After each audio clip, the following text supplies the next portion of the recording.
Hello friends, আমার আজকের ক্লাসে তোমাদের সবাইকে স্বাগত। তো আজকে আমাদের আলোচ্য বিষয় হলো প্রেজেন্ট পারফেক্ট টেন্স। আশা করি তোমাদের ক্লাসটা ভালো লাগবে। তো চলো শুরু করা যাক। তো আজকে আমরা আলোচনা করব প্রেজেন্ট পারফেক্ট টেন্স সম্পর্কে। প্রেজেন্ট পারফেক্ট টেন্স কখন, কোথায়, কিভাবে ব্যবহার করব সেটা বুঝতে গেলে আগে আমাদের প্রেজেন্ট পারফেক্ট টেন্স সম্পর্কে একটা ক্লিয়ার আইডিয়া থাকা দরকার। কারণ অনেক সময় পাস্ট টেন্সের সঙ্গে এর পার্থক্য কোথায় সেটা বুঝতে না পারার কারণে ভুল হয়ে যায়। তাই প্রেজেন্ট পারফেক্ট টেন্স সম্পর্কে বিস্তারিত আলোচনার আগে পাস্টের সঙ্গে প্রেজেন্ট পারফেক্ট টেন্সের কোথায় পার্থক্য সেটা আগে চলো বুঝে নিই। তো পাস্ট টেন্স আমরা কখন ব্যবহার করে জানো? যখন কোনো কাজ অতীতে শুরু হয়ে অতীতেই শেষ হয়ে গেছে আর সেই কাজের কোনো এফেক্ট বা রেজাল্ট বা ইম্পর্টেন্স প্রেজেন্টে কোথাও নেই, সেই ক্ষেত্রে আমরা পাস্ট টেন্স ব্যবহার করি। কিন্তু প্রেজেন্ট পারফেক্ট টেন্স আমরা তখনই ব্যবহার করি যখন কোনো একটা কাজ রিসেন্ট পাস্টে শেষ হয়েছে, অর্থাৎ কিছুদিন আগে বা কিছুক্ষণ আগে, কয়েক ঘন্টা আগে, বা 6-7 ঘন্টা আগে বা কিছুক্ষণ আগে জাস্ট শেষ হয়েছে, কিন্তু তার এফেক্ট বা রেজাল্ট বা কানেকশন, রিলেশন সবই প্রেজেন্টে আছে। সেক্ষেত্রে আমরা প্রেজেন্ট পারফেক্ট টেন্স ব্যবহার করি। আর পাস্টের ক্ষেত্রে দেখো, পাস্টের সঙ্গে প্রেজেন্ট পারফেক্ট টেন্সের একটা বড় রকমের পার্থক্য হলো যে পাস্টের ক্ষেত্রে আমরা একটা স্পেসিফিক টাইমের উল্লেখ করতে পারি, সব ক্ষেত্রে না করলেও স্পেসিফিক টাইমের আমরা উল্লেখ করতে পারি। আর প্রেজেন্ট পারফেক্টে কিন্তু কখনোই সেটা আমরা করতে পারি না, স্পেসিফিক কোনো টাইমের কথা আমরা উল্লেখ করতে পারি না। কিন্তু প্রেজেন্ট পারফেক্ট টেন্স সবসময় পাস্টের সঙ্গে প্রেজেন্টকে যুক্ত করে, কারণ কি ওর রিলেশনটা তো প্রেজেন্টের সঙ্গে আছে। আর পাস্টের ক্ষেত্রে আমরা সবসময় ভার্বের সেকেন্ড ফর্মটা ব্যবহার করি, কিন্তু প্রেজেন্ট পারফেক্টের ক্ষেত্রে আমরা সাবজেক্ট প্লাস হ্যাভ অথবা হ্যাজ প্লাস ভার্বের থার্ড ফর্মটা আমরা ব্যবহার করি। তো চলো একটা এক্সাম্পল দিয়ে বুঝে নিলে আমার মনে হয় বিষয়টা আরো অনেক ক্লিয়ার হয়ে যাবে পাস্টের সঙ্গে প্রেজেন্ট পারফেক্টের পার্থক্য কোথায়। তো আগে একটা পাস্টের উদাহরণ আমরা নিয়ে নিই, এক্সাম্পল একটা নিই। যেমন ধরো আমি লিখছি I ate lunch yesterday.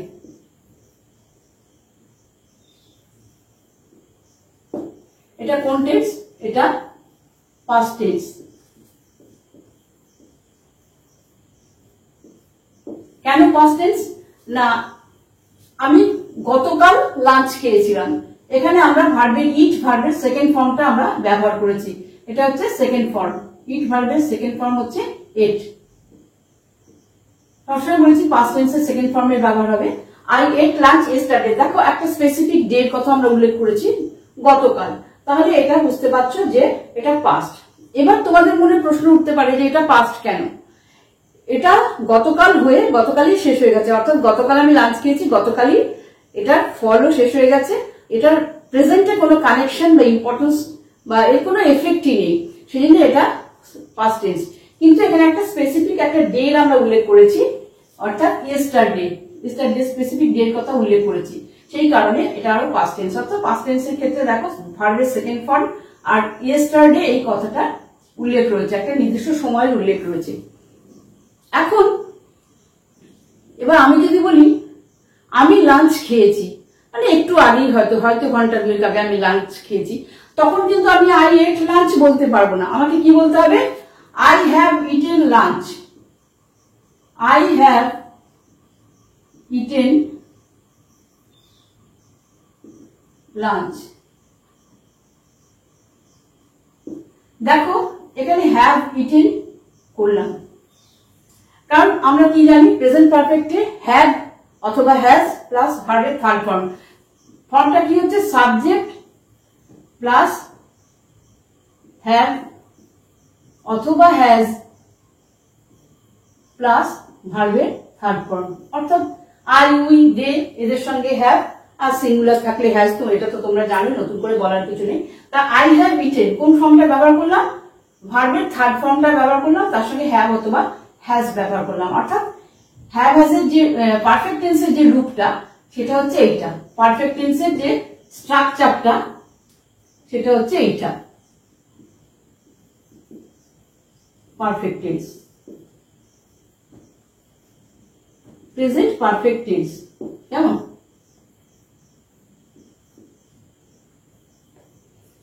এখন আই হ্যাভ ইটেন লাঞ্চ বললাম, হ্যাভ ইটেন কেন বললাম না আমি কিছুক্ষণ আগে লাঞ্চটা খেয়েছি, কিন্তু এটা প্রেজেন্ট পারফেক্টে বললাম। কেন বললাম? যেহেতু এটা কিছুক্ষণ আগে ঘটনাটা শেষ হয়েছে, এটা কিন্তু জাস্ট রিসেন্ট পাস্টের কথা আমরা বলছি, রিসেন্ট পাস্ট অর্থাৎ ঘন্টা দুয়েক আগে কি 1 ঘন্টা আগে কি 8 ঘন্টা আগে ঘটনাটা শেষ হয়েছে, কিন্তু আমি পাস্ট লিখলাম না। কেন লিখলাম না? প্রথম কথা, এটা হচ্ছে রিসেন্ট পাস্টের ঘটনা, এটা রিসেন্ট পাস্টে হয়েছে। সেকেন্ড হচ্ছে এটা কি, এটার এফেক্ট বা রিলেশন, এটার এফেক্ট বা রিলেশন প্রেজেন্টে রয়েছে।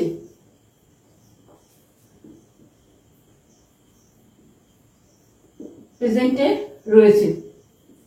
প্রেজেন্টে কিরকম কি এফেক্ট রয়েছে না আমি লাঞ্চ খেয়েছি 1 ঘন্টা আগে বা 2 ঘন্টা আগে। প্রেজেন্টে তার এফেক্টটা কি হলো? I am not hungry now, আমি কিন্তু এখন ক্ষুধার্ত নই, অর্থাৎ আমার পেট ভরা আছে, এটাই হচ্ছে ওর এফেক্ট। সেই কারণে আমরা কি করলাম, এটা প্রেজেন্ট পারফেক্ট টেন্স ব্যবহার করলাম। তার সঙ্গে আরেকটা জিনিস দেখো, এটা পাস্টের সঙ্গে প্রেজেন্টকে জুড়ছে, পাস্টের সঙ্গে প্রেজেন্টকে কানেক্ট করছে, তাই না? পাস্টের সঙ্গে প্রেজেন্টকে কানেক্ট করছে।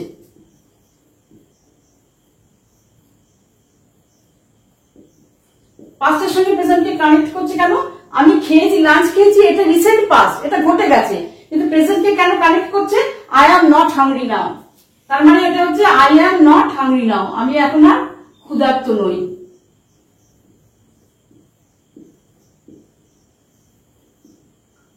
এটা হচ্ছে এর এফেক্ট বা রেজাল্ট।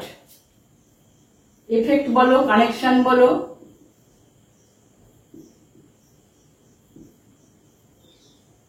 প্রেজেন্টের সঙ্গে এটাই এর এফেক্ট বা কানেকশন।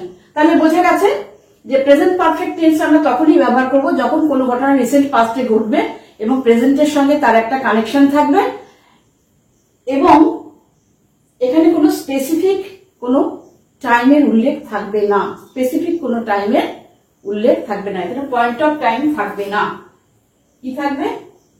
পয়েন্ট অফ টাইম বা স্পেসিফিক টাইম থাকবে না।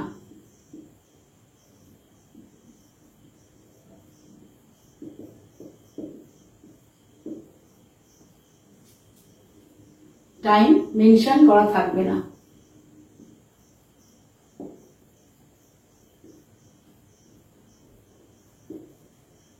তাহলে বোঝা গেল এক্সাম্পলটা। তো চলো আর একটা এক্সাম্পল বুঝে নিই। এবার আমি যদি বলি যে ধরো আমার বন্ধু রিমা আমার বাড়িতে এসেছিল, অনেকক্ষণ আমার সঙ্গে গল্প গুজব করে তারপর বাড়ি চলে গেছে, এবং সে বাড়ি চলে গেছে, পৌঁছে গেছে বাড়ি।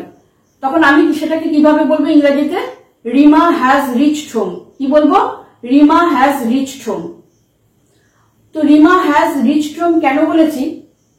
যে রিমা যেহেতু একটু আগেই বাড়িতে পৌঁছে গেছে, সুতরাং এটা রিসেন্ট পাস্টের ঘটনা, কিন্তু প্রেজেন্টের এফেক্ট আছে।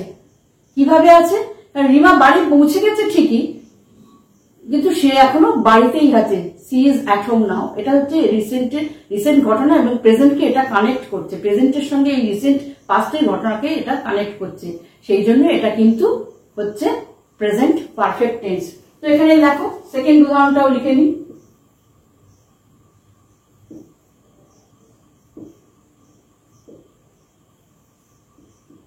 Rima has reached home. Rima বাড়িতে পৌঁছে গেছে, এটা রিসেন্ট পাস্টে হয়েছে, রিসেন্ট পাস্ট। আচ্ছা, এর এফেক্ট বা রেজাল্ট বা কানেকশন কি? প্রেজেন্টের সঙ্গে রিলেশনটা কি? Rima is at home now.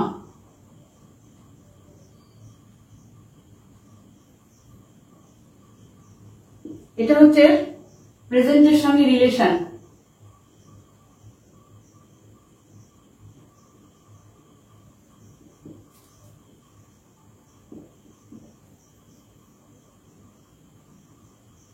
Relation অথবা কানেকশন, তুমি যাই বলো, অথবা ইফেক্ট, তুমি যাই বলো। তাহলে বোঝা গেল রিমা বাড়িতে পৌঁছে গেছে, এটা রিসেন্ট পাস্টের ঘটনা হলো। এর প্রেজেন্টের সঙ্গে রিলেশনটা কি? রিমা ইজ অ্যাট হোম নাও, রিমা এখন বাড়িতেই আছে। তুমি যদি এখন বাড়িতে যাও, রিমা বাড়িতে, রিমাকে দেখতে পাবে। এবং এখানে দেখো আমি কিন্তু কোনো স্পেসিফিক টাইম মেনশন করিনি, কিন্তু এটা পাস্টের সঙ্গে প্রেজেন্টকে কানেক্ট করছে। অর্থাৎ রিমা যে বাড়ি পৌঁছেছে এটা রিসেন্ট পাস্টের ঘটনা হলো, সে এখনো বাড়িতে আছে, এটা হচ্ছে প্রেজেন্ট। তাহলে পাস্টের সঙ্গে প্রেজেন্ট এর একটা কানেকশন রয়েছে, এই জন্য এটা হচ্ছে প্রেজেন্ট পারফেক্ট টেন্স। ক্লিয়ার হলো? তো চলো আমরা পরের এক্সাম্পলে চলে যাই। আর একটা এক্সাম্পল দেখে নাও। ধরো আমার কোনো বন্ধু আমার বাড়িতে এলো আমার বোনকে খুঁজতে, বললো তোমার বোন কোথায় গেছে, দেখছি না। আমি কি বললাম? আমি বললাম she has gone to Kolkata. কি বললাম? she has gone to Kolkata.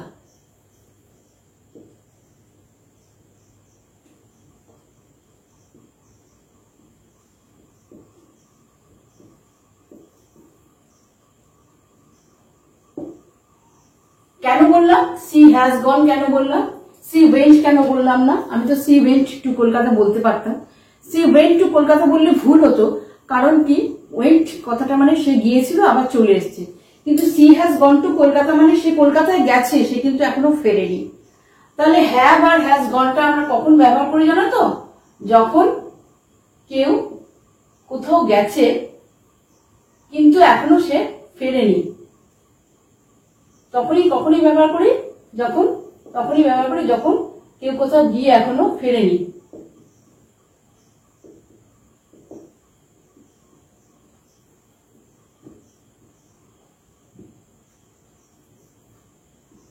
গিয়ে এখনো ফেরেনি।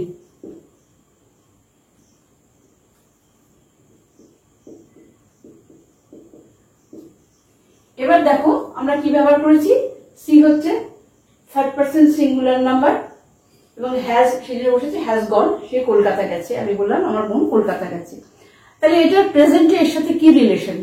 প্রেজেন্টে এটাই এফেক্ট বা রিলেশনের। সি ইজ ইন কলকাতা নাও, এখন সে কলকাতাতেই আছে।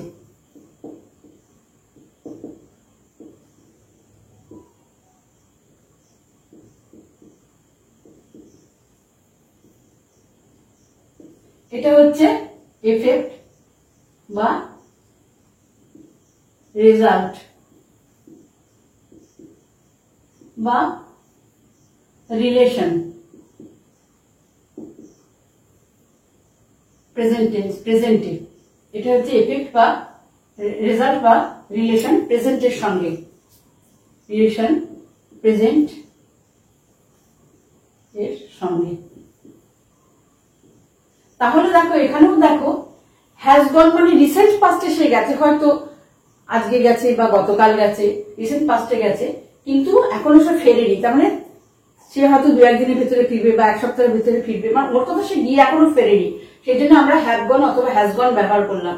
এবং এটার রুলই হচ্ছে যদি কেউ কোথাও গিয়ে এখনো না ফিরে থাকে সেক্ষেত্রে আমরা হ্যাভ গন অথবা হ্যাজ গন ব্যবহার করি, অর্থাৎ সে আমার সামনে নেই। তাহলে এটা তো একটা গেল। আর একটা দেখো, যদি আমি আমার বন্ধুকে বলি যে ধরো আমার বন্ধু আমার সঙ্গে দেখা করতে এসছে, গল্প করছে, আমি বললাম তুমি কি কখনো দিল্লি গেছো? আমি কি বলবো? আমি যদি বলি have you ever gone to Delhi, কি হবে? এটা ঠিক হবে? এটা কি ঠিক হবে? এটা ঠিক হবে না, এটা হতে পারে না, এটা ইনকারেক্ট। কেন না, সে আমার সামনে দাঁড়িয়ে রয়েছে, সামনে দাঁড়িয়ে আমি তাকে জিজ্ঞাসা করছি তুমি কি কখনো দিল্লি গেছো, এটা তো হতে পারে না। তাহলে আমি কি বলবো? তুমি কি কখনো দিল্লি গেছো, এটা বলতে গেলে কি বলবো? আমি কিসের সাহায্য নেব? বি এর সাহায্য নেব। আমি কি বলবো? Have you ever been to Delhi? Been to Delhi, তুমি কি কখনো দিল্লি গেছো? এটা হলো কারেক্ট। বি এই ভার্বটার থার্ড ফর্ম হচ্ছে বি, অর্থাৎ তুমি কি কখনো দিল্লি গেছো। যদি কেউ সামনে আমার থাকে তাকে যখন আমি জিজ্ঞেস করবো কখনই হ্যাভ হ্যাজ গন বলে জিজ্ঞেস করবো না, আমি বলবো বিন, তুমি কি কখনো দিল্লি গেছো? মোট কথা হ্যাভ হ্যাজ গন সেই ক্ষেত্রে ব্যবহার করা যায় যখন কোনো ব্যক্তি গেছে কোনো একটা জায়গায়, সে সেখান থেকে ফেরেনি। আবার আমার সামনে যদি কাউকে জিজ্ঞেস করি, আমার সামনে যে দাঁড়িয়ে আছে, তুমি কি কখনো অমুক জায়গায় গেছো, এরকম কথা জিজ্ঞেস করি, তখনও তাকে আমি হ্যাভ হ্যাজ গন দিয়ে বলতে পারবো না, তখন বিন ব্যবহার করতে হবে, কারণ হ্যাভ হ্যাজ ব্যবহার করলে ভুল হয়ে যাবে, যেহেতু সে আমার সামনে দাঁড়িয়ে আছে। এবার নেক্সট আরেকটা এক্সাম্পলে দেখো, আমি রিয়াকে চিনি। যদি বলি আমি রিয়াকে চিনি, আই নো রিয়া। কিন্তু যদি বলি আমি রিয়াকে 5 বছর ধরে চিনি, তাহলে আমি কি বলবো? I know Riya for 5 years. কি বলবো? I know Riya for 5 years বলবো কি? কোনটা ঠিক? এইটা ঠিক নাকি এইটা ঠিক?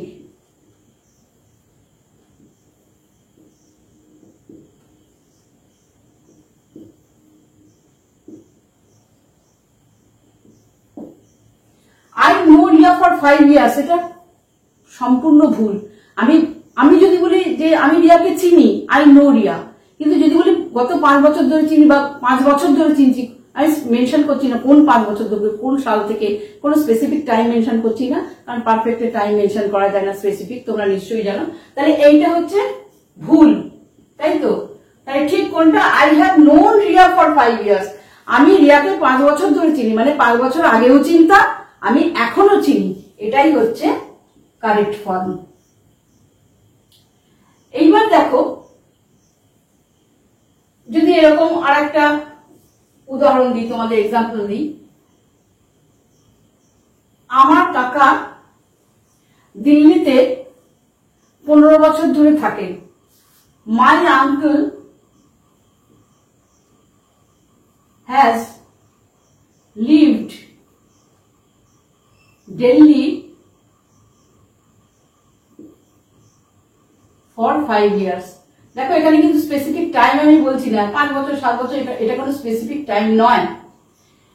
আমি যদি বলতাম my uncle lived Delhi for 5 years, তাহলে পুরো ভুল হতো, কারণ কি তিনি বাস করতেন, সেটা পাস্ট হয়ে যেত এবং সেটা ফর 5 ইয়ার্স এরকম হয় না। আমি যখন বলছি যে আমার কাকা 5 বছর ধরে দিল্লিতে বাস করছেন, মানে 5 বছর আগে থেকেই দিল্লিতে আছেন এবং এখনো আছেন, সেই জন্য আমি কি করলাম? আমি প্রেজেন্ট পারফেক্ট টেন্স ব্যবহার করলাম। কেমন? তাহলে কি হলো? তাহলে দেখো, যে কটা উদাহরণ তোমরা দেখলে, তাতে একটা জিনিস ক্লিয়ার হলো যে প্রেজেন্ট পারফেক্ট টেন্স আমরা যখন ব্যবহার করব, সেখানে কোনো স্পেসিফিক টাইম আমরা মেনশন করব না। এবং শুধু তাই নয়, যখন প্রেজেন্ট পারফেক্ট টেন্স ব্যবহার করব, তখন আমরা সাবজেক্ট প্লাস হ্যাভ অথবা হ্যাজ এবং ভার্বের থার্ড ফর্ম ব্যবহার করব। এবং যখন একটা বলবো যে 5 বছর ধরে, 7 বছর ধরে, এরকম একটা সময় ব্যবহার করব, তখন কিন্তু আমরা কি করব? আমরা ওই প্রেজেন্ট পারফেক্ট টেন্স ব্যবহার করে তার সঙ্গে লিখবো, যেমন ধরো I have known Riya for 5 years, 5 বছর ধরে রিয়াকে চিনি। এটা যদি আমি বলতাম যে আমি রিয়াকে চিনি 5 বছর ধরে, I know Riya for 5 years. এইবার দেখো, লাইফ টাইম এক্সপিরিয়েন্স বা আমি জীবনে কোনো কিছু অ্যাচিভ করেছি, এটা বোঝাতেও প্রেজেন্ট পারফেক্ট টেন্সের ব্যবহার হয়। লাইফ টাইম এক্সপিরিয়েন্স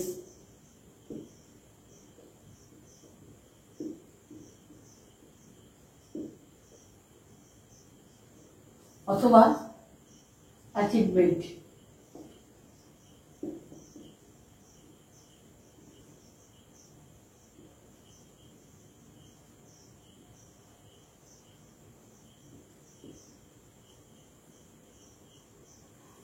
এক্ষেত্রেও আমরা কি ব্যবহার করি?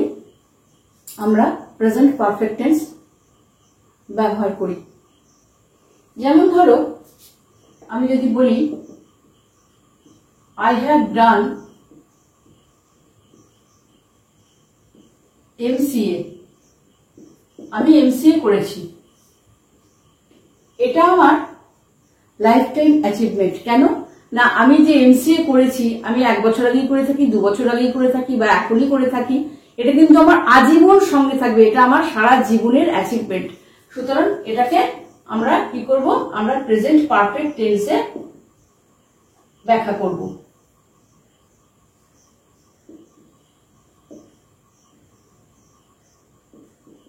আবার যদি ধরো বলি যে I have visited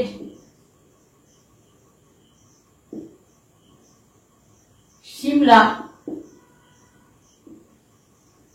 2 times.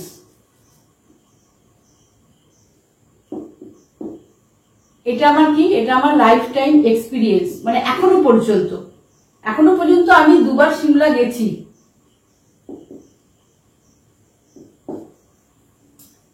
Still now, এখন পর্যন্ত, আপ টিল নাও, এখনো পর্যন্ত আমি 2 বার গেছি সিমলা। এটা আমার লাইফ টাইম এক্সপিরিয়েন্স, আর এটা আমার লাইফ টাইম অ্যাচিভমেন্ট। সারা জীবনের জন্য এটা আমি অ্যাচিভ করেছি, এই ডিগ্রিটা আমি অ্যাচিভ করেছি, আমি MCA করেছি। সুতরাং লাইফ টাইম এক্সপিরিয়েন্স বা অ্যাচিভমেন্ট বোঝানোর জন্য আমরা প্রেজেন্ট পারফেক্ট টেন্সের ব্যবহার করি। তো আশা করি আজকে প্রেজেন্ট পারফেক্ট টেন্স সম্পর্কে তোমাদের একটা ক্লিয়ার ধারণা হয়েছে, এবং আশা করি আজকের ক্লাসটা তোমাদের ভালো লেগেছে। তো দেখা হচ্ছে নেক্সট ক্লাসে।